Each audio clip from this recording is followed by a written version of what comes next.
Hey guys, what's up? Welcome back to Toe Tags Metal Reviews, and today we're going to be giving you guys our final review of Eonian by Dimmu Borgir.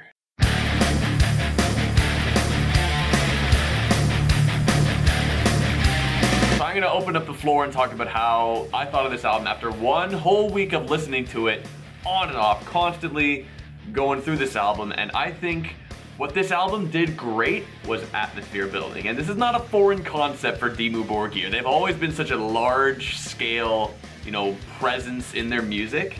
But with this album, there were some songs that I would listen to and I'd really feel the effects of how much they put into creating an atmosphere. There was a point where I was at home doing whatever, put the album on my speakers, and Alpha Aeon Omega came on. And that song, despite how we shat on it last week, I think is actually a really, really good song. And it was just the way the symphony orchestra sounded on my speakers that day, I guess it just really spoke to me, and I said, holy shit, what was I thinking? This song's actually great. Like, really? And I think part of why, at least I didn't like it as much when we first listened to it, is because it came right after Archaic Correspondence, which is like a lot more influential of the extreme metal part of Dimmu Borgir. So you're gonna get a big contrast, but I think that contrast is actually effective because you're going from something really, pumping like Archaic Correspondence, and then you're going to chill out again with Alpha Aeon Omega, and you're getting to the end of the album with Rite of Passage. So it's an effective cool down. I think Alpha Aeon Omega still has the spice to it, but it's also very beautiful sounding, and that I think I saw on multiple songs from this album. There's a lot of just beauty in the sound. Right, I would like to add too that it's not just that song where you get that grandiose sound, it's throughout the whole album, and it is kind of a staple of the band. It's kind of a staple of the genre when you look at orchestral music, orchestral black metal specifically.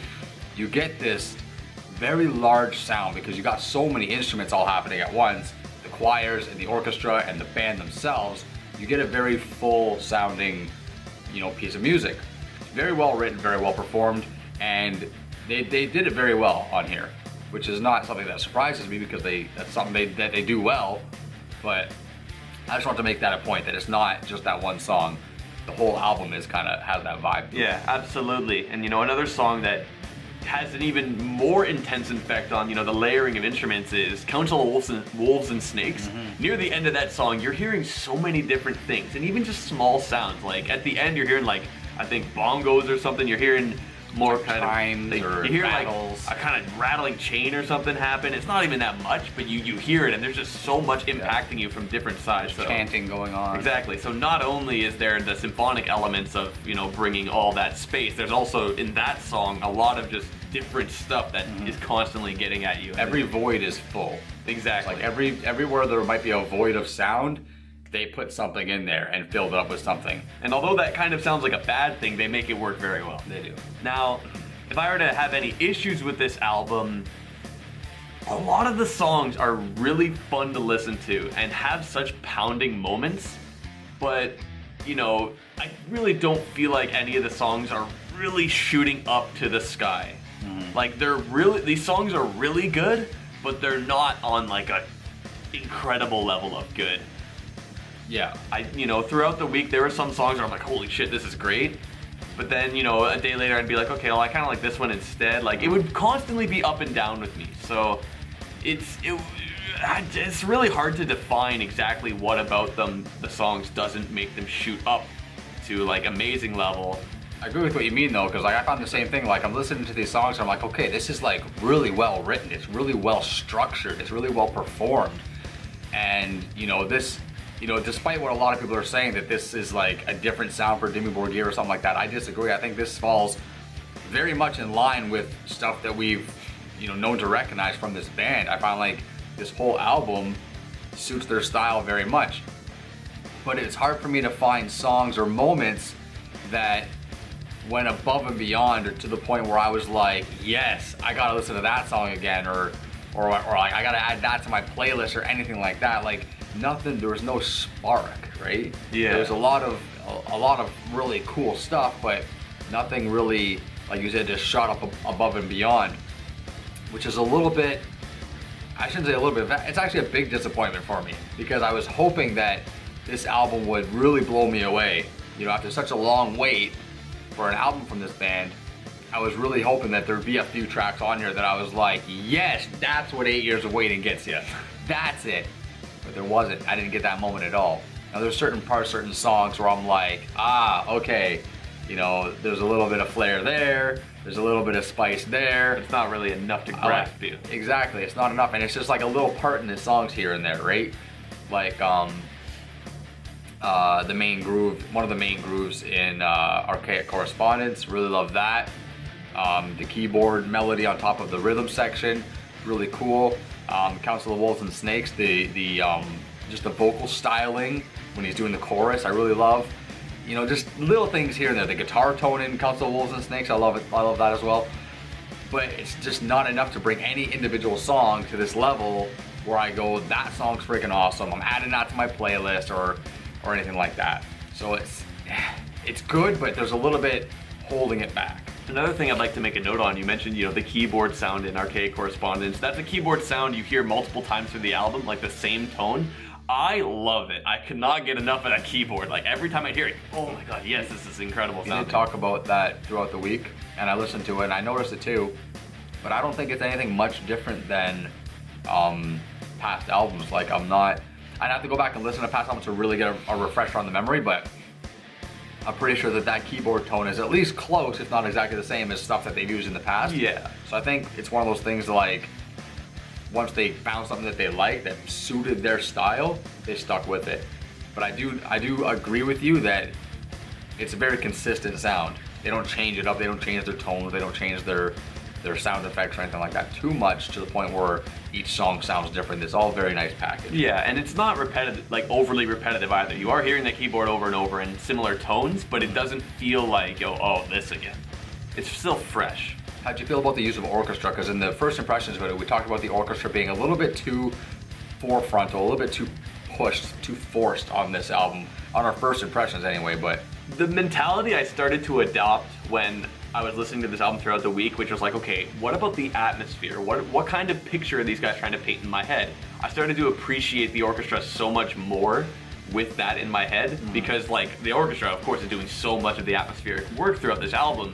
So I felt like, oh my gosh, it's just letting me sink back into this entire realm of a Norwegian black metal album. So I felt, after a week, I don't really have an issue with the orchestra. I think it's fine. I don't think it's overly, you know, processed. I think it's enough. And another thing. Go ahead. Another thing to mention is that you talked about the experimental nature of this album and how to you it sounds more like, you know, the Dimmu Borgir that you're used to. I would like to comment that I agree, but at the same time, I can tell that this album is trying different things with the band. And I think the experiment was a complete success. Like they tried different stuff and they made it work to a degree that it does sound like Dimmu Borgir. Yeah. I'll listen to Interdimensional Summon, it has, you know, the weird chorus, which I still am not a huge fan of. But I listened to this song, I'm like, yeah, this is still Dimmu Borgir. It still falls in line with their content. Yeah, they didn't make it, there's no songs or no, like, points of this album where they don't sound like themselves. Yeah. They still sound very much like themselves, and you could take any part of their, you know, discography or any era of Dimmu Borgir, and you'll hear remnants of that in this album scattered throughout. So I think, like, a lot of people say that the band's changed, you know, they got this, they got that. Personally, I think what it boils down to is just the production value of the albums have gotten better over the years. And some people associate better production with crappier music because they like that old raw sound, that raw recording sound, which a lot of people come to love when you're listening to bands for the first time way back in the day, and then they get, you know, lots of money and they're able to overproduce things, sometimes overproduced. I don't think this is overproduced. I think it's produced very well. But I see where people are coming from, but if you really just listen to the content at its core, you're gonna get exactly what you want from this band, I find. It's just a shame, like I said, that there's no, like I'll say it again, there's no spark. I don't know how else to word it. Like, that's the best way I can put it. There's no spark that just makes it step up above and actually impress me. Yeah, one issue I feel like a lot of Dimmu Borgir fans are having in terms of this album is that the expectations are so high because it's been so long since an album. They wanted this album to blow them away. Like, everyone wants, because it's so long, finally new Dimmu Borgir, I want this to blow my mind, and it wasn't. Now, I'm not sure if that's because, you know, the album is just the way it is, or if everyone's perceptions of like the hype is changing how they see the album. If this album came out like 5 years ago, I feel like a lot of people would have different opinions on it. Maybe. Because it wouldn't have been as long between Abrahadabra and this one. Possible. So let's get to ratings. What do you rate this album? Well, you know what, I really like the album. I think it's a solid album from cover to cover. I think that they put forth a valiant effort to put out a great piece of work, and there's really not much negative to say about it at all. But it just does not reach that level. It's not worthy of a toe tag, because for a toe tag album, it needs to take you there. It needs to take you somewhere. It needs to make you feel something. And this doesn't do that for me. This is not an album that I can go, that I recommend to my friends and go, you guys gotta check this out. I just can't say that with this album. I might say, it's pretty good, go ahead, give it a listen, but I'm not gonna like, here you go, check this out like I did with other Toe Tags albums. So for that reason, I'm giving this still a high score. I'm giving it a 7.5 because I think it's literally, it just is missing that element. It has everything else, but it's missing that little extra degree of whatever it needs to make it a wow factor. 7.5. Alright, I share a lot of similar opinions with you about this album, how this is actually a great album. I enjoy listening to it. There's never a point where I got bored with it. Like, I was listening to it, I'm like, yeah, this is fresh, this is enjoyable, I like this song, this is cool. But similar to you, it's not something that's really sparking into incredible album. Like, I feel the same, where I wouldn't give this to someone and be like, oh my god, this album is the best shit ever. This is great shit, but it's not the best shit for me. So I'm gonna match your score of 7.5 because I feel like this album's on the doorstep of toe tag territory. It's so close to just being fantastic, but something about it just is not compelling me to want to put it in that area. Just slightly misses the mark. Exactly, it's really close. And I commend Dimmu Borgir for doing what they did with this album, being experimental and making it work as well after so long of just not having any new songs. So it's good. It's good. It's a good album. Anyway, that's all we got here today for you guys. Double 7.5, so close. Toe tags from both of us. And let us know in the comments what you think of this album after a week of listening to it yourselves. And like the video if you liked it. Subscribe to the channel to get more metal content coming your way really soon. I'm TV Fish. I'm Bile Self. We'll see you guys later. Later.